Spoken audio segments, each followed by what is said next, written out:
Group 2, group 3లతో పాటు అన్ని రకాల ఫలితాలను నిలుపుదరచాలి. లేని ఎడల ఉద్యమాన్ని ఉధృతం చేస్తాం. జరగబోయే పరిణామాలకు పూర్తి బాధ్యత ఈ తెలంగాణ రాష్ట్ర ప్రభుత్వమే బాధ్యత వహించాలి.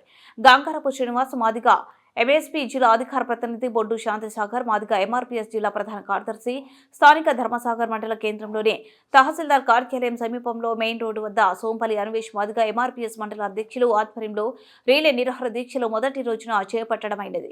ఈ కార్యక్రమానికి ముఖ్య అతిథులుగా గంగారపు శ్రీనివాస్ మాదిగ ఎంఎస్పీ జిల్లా అధికార ప్రతినిధి బొడ్డు సాగర్ మాదిగ ఎంఆర్పీఎస్ జిల్లా ప్రధాన కార్యదర్శి పాల్గొని మాట్లాడుతూ తెలంగాణ రాష్ట్రంలో మాదిగల మీద అలాగే ఎస్సీ వర్గీకరణ కోరే దళిత కులాల మీద మరో కుట్ర జరుగుతుంది. ఎస్సీ వర్గీకరణ అతి త్వరలో పూర్తి చేయడానికి రేవంత్ రెడ్డి ప్రభుత్వం ఒకవైపు చర్యలు చేపడుతున్నట్లు ప్రకటిస్తూనే మరోవైపు ఎస్సీ వర్గీకరణ ప్రక్రియ పూర్తి కాకముందే ఈ నెల 10 నుండి గ్రూప్ 1 ఫలితాలు ప్రకటించుతున్నట్లు ఈ నెల 11న గ్రూప్ 2, 14న గ్రూప్ 3, 17న హాస్టల్ వార్డెన్ ఆఫీసర్, 19న ఎక్స్టెన్షన్ ఆఫీసర్ల ఫలితాలు ప్రకటిస్తున్నట్లు తెలంగాణ పబ్లిక్ సర్వీస్ కమిషన్ ప్రకటించింది. సుప్రీంకోర్టు ఎస్సీ వర్గీకరణ బిల్లును పార్లమెంట్లో ప్రవేశపెట్టిన వెంటనే అర్ధగంట లోపే గౌరవ ముఖ్యమంత్రి రేవంత్ రెడ్డి గారు ఆ యొక్క వార్త విని ఈ యొక్క తెలంగాణ రాష్ట్రం ఎస్సీ వర్గీకరణ కట్టుబడి ఉన్నది, మేము ఈ యొక్క ఎస్సీ వర్గీకరణను చేసి తీరుతాము, అంతేకాకుండా ఈ యొక్క ఎస్సీ వర్గీకరణ ద్వారా మాత్రమే ఉద్యోగ నియామకాలు చేపడదామని చెప్పి ఆ రోజు రేవంత్ రెడ్డి గారు చెప్పడం జరిగింది. చెప్పిన వెంటనే మేము సంతోషించినాం. చేస్తాడు కావచ్చు, ఎస్సీ వర్గీకరణ చేస్తాడు కావచ్చు అని చెప్పి మేము సంతోషపడ్డాం. మాకు ఉద్యమ విరమము కొంచెం సమయం దొరుకుతుంది కావచ్చు అని చెప్పి మేము సంతోషపడ్డాం. కానీ ఆయన చెప్పింది ఒకటి చేసేది ఒకటి చేస్తుండు. ఎస్సీ వర్గీకరణ చేయకుండా ఉద్యోగ నియామకాలు చేపడతాడు. ఒక టీచర్ పోస్టు చేపట్టడం వల్ల దాదాపుగా మేము చాలా ఉద్యోగాలు మా ఎస్సీ మాదిగలు నష్టపోవడం జరిగింది.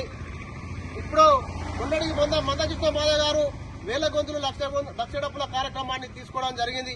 మరి ఎస్సీ వర్గీకరణను జాప్యం చేస్తాను, మరి తక్షణమే ఎస్సీ వర్గీకరణ అమలు చేయాలని చెప్పి ఈ యొక్క మందకృష్ణ మాదయ్య గారు 1000 గొంతులు లక్ష డబ్బుల కార్యక్రమాన్ని తీసుకున్న వెంటనే ఎస్సీ వర్గీకరణను షమీమ్ అఖ్తర్ కమిటీ యొక్క ప్రారంభించడం జరిగింది. కమిటీని ప్రారంభించింది కానీ ఈ యొక్క కమిటీ ఎస్సీలకు మాదిగలకు 9%, మాలలకు 5% ఈ యొక్క రిజర్వేషన్లను చేయడం జరిగింది.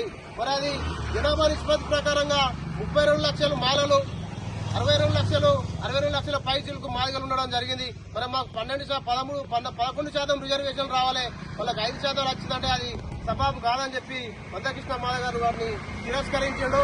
గౌరవ ముఖ్యమంత్రి రేవంత్ రెడ్డి గారిని కలిసి ఈ యొక్క రిపోర్ట్ ఇవ్వడం జరిగింది. ఈ యొక్క ఇందులో ఉన్న లోపాలను సరిదిద్దాలి, ఏబిసిడి వర్గీకరణను చేయాలి, ఏబిసిడీలుగానే వాళ్ళు గుర్తిస్తాను. మరి ఎస్సీ వర్గీకరణ అంటే ఏబిసి కాదు, ఏబిసిడీలుగా గుర్తించాలి.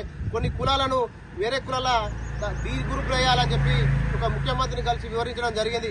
ముఖ్యమంత్రి గారు సానుకూలంగా స్పందించి మీ వర్గీకరణ చేస్తాం, మీ యొక్క ఏమన్నా లోపాలు ఉంటే సరిచేస్తామని చెప్పి అని ఇప్పుడు చేయకుండా వాటిని అలాగనే ఉంచి ఇప్పుడు ఉద్యోగ నియామకాలు గ్రూప్ 1, గ్రూప్ 2, గ్రూప్ 3 ఒక ఉద్యోగ నియామకాలను విడుదల చేయడం జరిగింది.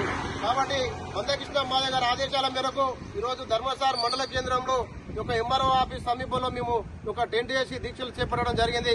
కాబట్టి ఈ కాంగ్రెస్ ప్రభుత్వానికి సీఎం రేవంత్ రెడ్డి గారికి మేము ఒక్కటే హెచ్చరిస్తున్నాం, ఈ యొక్క ఉద్యోగ నియామకాలు వెంటనే నిలిపివేసి ఎస్సీ వర్గీకరణ ద్వారా మాత్రమే ఉద్యోగ నియామకాలు చేపడాలని చెప్పి సందర్భంగా గుర్తు చేస్తున్నాం. లేకపోతే మాత్రం లేని పక్షంలో గౌరవశ్రీ మందకృష్ణ మాదయ్య గారి ఆధ్వర్యంలో ఉద్యమాన్ని ఉధృతం చేస్తామని చెప్పి సందర్భంగా గుర్తు చేస్తున్నాం. జరగబోయే పరిణామాలకు ఈ యొక్క కాంగ్రెస్ ప్రభుత్వం సీఎం రేవంత్ రెడ్డి గారే పూర్తి బాధ్యత వహించవలసి ఉంటుందని చెప్పి సందర్భంగా గుర్తు చేస్తూ జై మాదిగా, జై జై మాదిగా, వర్ధిల్లాలే గౌరవశ్రీ మందకృష్ణ మాదయ్య గారి నాయకత్వం, వర్ధిల్లాలే గౌరవశ్రీ మందకృష్ణ మాదయ్య గారి నాయకత్వం, ఖబర్దార్ రేవంత్ రెడ్డి, ఖబర్దార్ రేవంత్ రెడ్డి, ఫలితాలను వెంటనే, ఫలితాలను వెంటనే,